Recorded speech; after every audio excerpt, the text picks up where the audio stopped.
complicating one more factor is they haven't passed the oil law for 3 years, so there's no comprehensive oil law.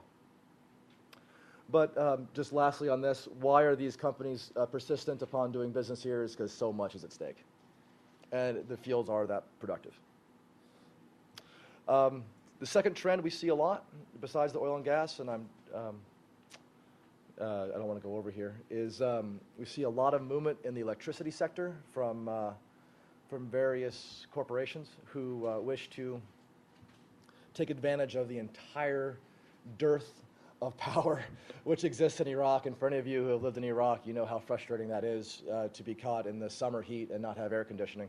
But it's really bad. There's the grid is just it can't support the needs, and the power generation can't support it either. So the goals, there's a master plan. The goal is to create 21,000 megawatts. I think they're producing like 8,000 now for the country.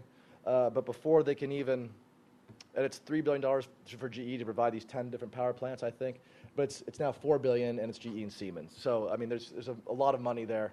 But before they can even get those next 10,000 megawatts to the people that would consume them, they have to lay 7,900 kilometers of cable, which is just a massive amount of undertaking. And so to do this amount of work to bring the Iraqi government up to this level is it's just an incredible amount of work. And you're going to encounter issues and problems with every level of the Iraqi government. And if land title issues weren't researched in the fields, they're definitely not going to be researched in the cables. And it's going to be a difficult infrastructure to be involved in. But we're not even talking about the substation issues, which would break down these megawatts down into usable power, nor are we talking about the delivery systems. The third trend we see a lot of is in the agriculture sector. And if you think about how much capital, we often don't even think about it anymore, but if you think of how much capital and resources it takes to get food to the store or food to the market, this really doesn't exist in Iraq. It's a decentralized area where people grow and distribute in the area that they live in. We've seen a lot of growth in food processing plants and people wanting to be involved in food processing plants. For the first two themes of this presentation, we were really talking about some of the largest companies in the world. We're the only ones that could take advantage of those opportunities and really do those deals. In this third trend, we see kind of a step down in terms of the size of the corporation. We can see, maybe an S&P 500 type company being involved in the agriculture. It's just not a massive international oil company or Siemens or a GE type of company. It's something that other companies can be involved in. But it's still, nonetheless, and it's going to be difficulty as well. I think it's funny about this is, with all the fertile land that Iraq has in that basin, it could be the #1 exporter of rice in the world, but it's instead the #1 importer of rice in the world. And it buys rice from the U.S.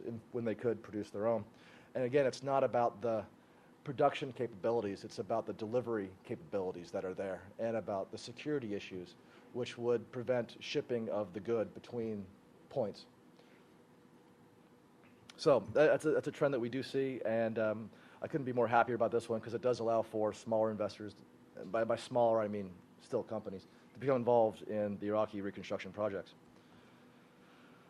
And then lastly, for those of you who have been to Iraq, just the amount of just work that needs to be done in creating the roads up to a usable quality, the amount of the national rail system is non-existent, and there's bids out for that at this point.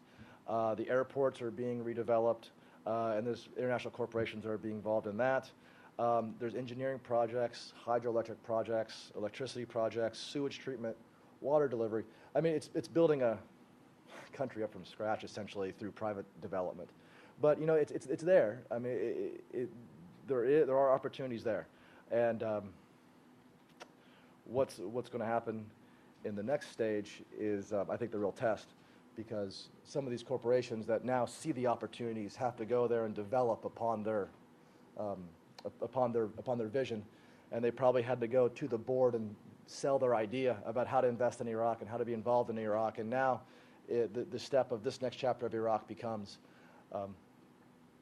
how do you deliver on that investment, and when is that return going to come back to you?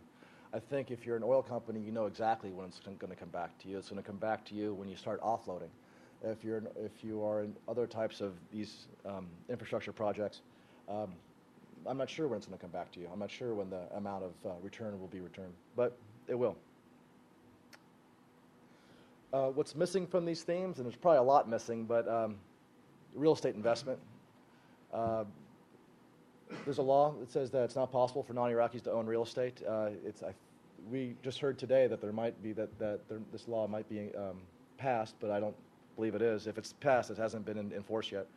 But there is ways around this, and that's by partnering with local partners for real estate development. But compared to the other types of investment, we don't see much of any real estate investment. As I said, those are the themes, a very quick overview of what's going on there. And as I said, with this backstage pass, that's what the first themes are what our clients see and that they want to be involved in. But then when they get to Iraq, they find similar frustrations, and I think all of them have the same frustrations. And sometimes I feel like I'm a broken record when I talk to someone because I'm always saying the same thing. But there are just some themes of working with Iraq that every corporation or every investor needs to be aware of. And I think the first and the most frustrating aspect is just the lack of the rule of law that exists in Iraq. And what I mean by that are these corporations that want to go there, they want to know what laws they're beholden to.